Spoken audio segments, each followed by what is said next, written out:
আসলে ঠিক কিনা। আমরা হিন্দু, বৌদ্ধ, ধর্ম, খ্রিস্টান সবাই মিলে ঐক্যবদ্ধভাবে আমরা বসবাস করবো এই বাংলাদেশে, এমনটাই আমাদের প্রত্যাশা। জিজ্ঞাসা করবো, আপনি আঙ্কেল একজন হিন্দু মানুষ হয়ে কি বলবেন? এটা ভাঙ্গা তো ঠিক না, এটা অপরাধ। যে কোনো ধর্মের হোক, যে কোনো ধর্মের হোক, এটা অপরাধ। এবং আপনি কি বলে শাস্তি চান কেমন? হ্যাঁ, ওর শাস্তি শাস্তি। সম্মানিত দর্শকবৃন্দ, একজন হিন্দু মানুষ হয়ে তার শাস্তি যাচ্ছেন। আমি হিন্দু মানুষ, ওর শাস্তি। অসংখ্য ধন্যবাদ আপনাকে।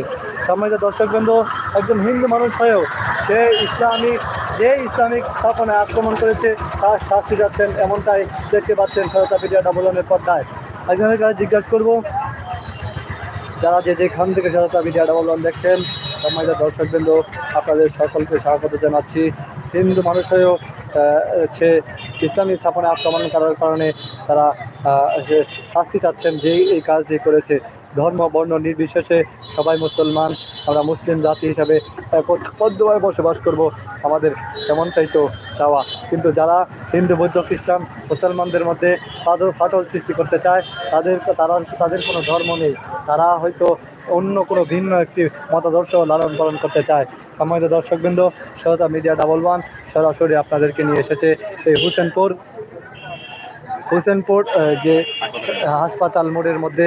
এখানে ইসলামী যে স্থাপনা, সেই স্থাপনার মধ্যে আক্রমণ করেছে। জাতির পিতা ইব্রাহিম আলাইহিসসালামের সরণি দেখতে পাচ্ছেন আপনারা, এই জাতির পিতা ইব্রাহিম আলাইহিসসালামের সরণিতে আক্রমণ করেছে। যারা যেখান থেকে মানুষটা লাইভে দেখতে পাচ্ছেন, সবাই বলছে, যারাই কথা বলছেন সবাই বলছে যে এই কাজটি করেছে তার ফাঁসি চাচ্ছেন। সম্মানিত দর্শকবৃন্দ, যারা যেখান থেকে সহায়তা মিডিয়া ডাবলনের লাইভটি অসংখ্য ধন্যবাদ জানাচ্ছি আপনাদের। সম্মানিত দর্শক, ইসলামিক স্থাপনায় হামলা আপনি কিভাবে দেখছেন অবশ্যই কমেন্ট করে জানিয়ে দিন। এখানে